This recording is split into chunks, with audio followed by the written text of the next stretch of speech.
Hey everyone, Simon here again bringing you more Magic the Gathering lore.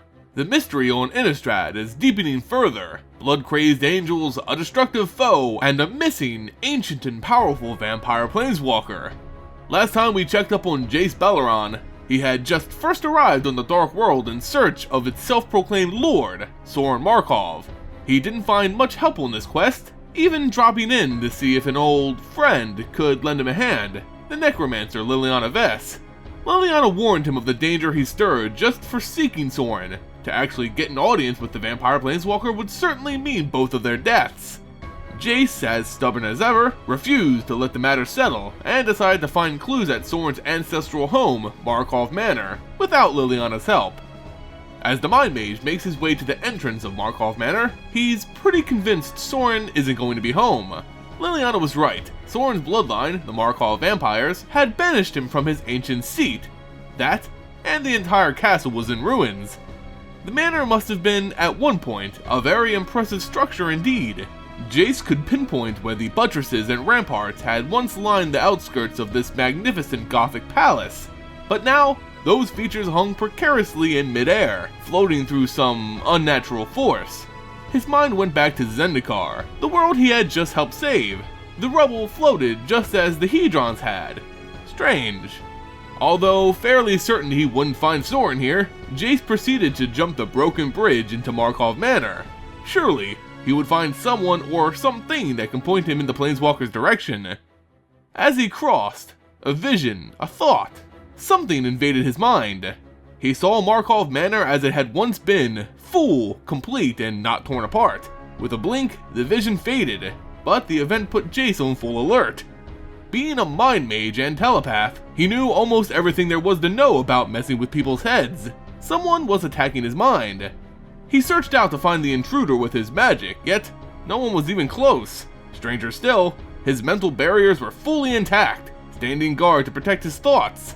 Regardless, he bolstered the barriers even further and cautiously moved forward to the destroyed manor. As he ventured further, Jace was on the lookout for vampires. He sought them out for information, but they may seek him for supper. Still, he felt no presence through these hollowed halls. A voice spoke up to him, again coming from an unidentifiable source and location. Jace analytically associated the voice to one of the plane's many ghosts. At this point, he didn't even know if he could read the minds of ghosts, but it was the only possible solution at the time. No, the voice, the flashes of memory. Jace hadn't been the only living thing to pass through these halls recently. He was experiencing the fluid memories of another human, one who entered the manor and didn't come out alive. Who could this man possibly be, and why was he here? Jace proceeded, ever cautious. The visions came more and more frequently. He hears vampires dining and talking in a grand hall. He feels fear, and then people screaming. "What is happening?" he hears a voice say. As he comes back to reality, he's in an unfamiliar part of the manor and turns to find himself face to face with a vampire, sharp teeth baring and ready to strike. Startled, Jace realizes that the vampire was pure stone before he was embarrassed, even alone. He steps back to take in the entire view.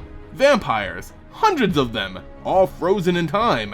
Some force had merged these creatures into the stone walls of their keep, permanently fusing them to the walls and columns of the manor. He sees a canvas with the portrait of these vampire sire, Edgar Markov, the father of all Innistrad's vampires.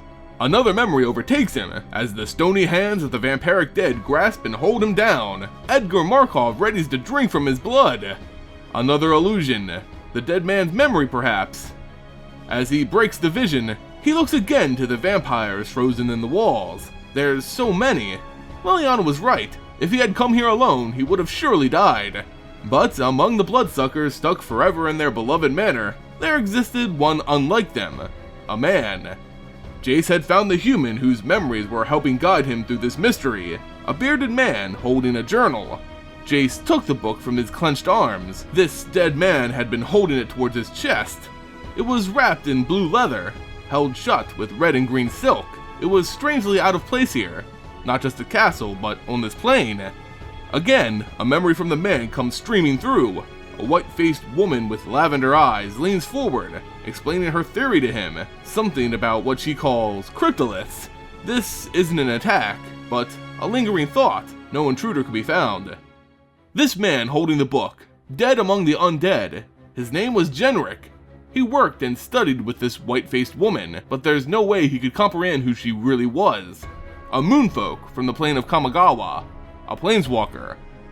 Jace walks into another hall, this time being greeted by a large stone portrait of a disturbing scene.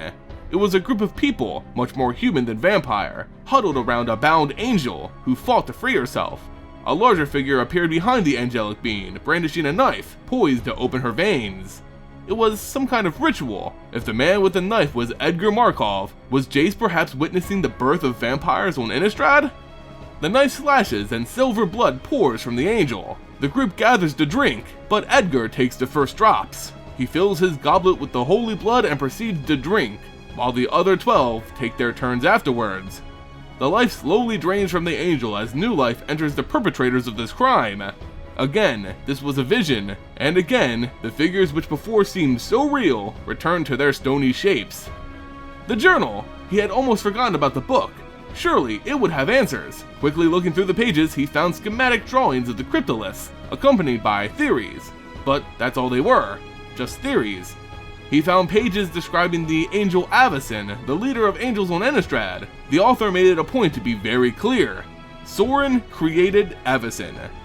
Sorin wanted to protect the humans of Innistrad so the vampires wouldn't overfeed off their blood. Innistrad's incarnation of purity and goodness was manufactured by a vampire planeswalker to maintain the balance between powerful predators and helpless prey. Angels. Liliana mentioned how they were even worse than ferocious werewolves. Jace merely thought it another one of her snide remarks, but this revelation changes everything. Sorin created Avacyn, who in turn commanded the angels. The angels had turned on humans, and someone had attacked Markov Manor. Either this meant that Sorin had gone mad, destroying his own home, and sending his angels to terrorize the plane, or someone had challenged Sorin. Both are disturbing thoughts, yet both also explain why Sorin wasn't on Zendikar when he was summoned. This place had indeed provided Jace with the answers he needed, but also brought up a whole host of new questions. Leaving the broken palace, Jace knows that the next link in the puzzle lies with the Angels of Innistrad, who'd all recently turned mad. He leaves the perils of the past behind him, as he walks blindly into the threat of tomorrow. And that, guys, concludes Jace's investigation at Markov Manor. So now he's fully invested in figuring this mystery out. With this new journal, which he doesn't know yet belongs to Tamiyo, Jace is given a lot of information that we as fans already had access to.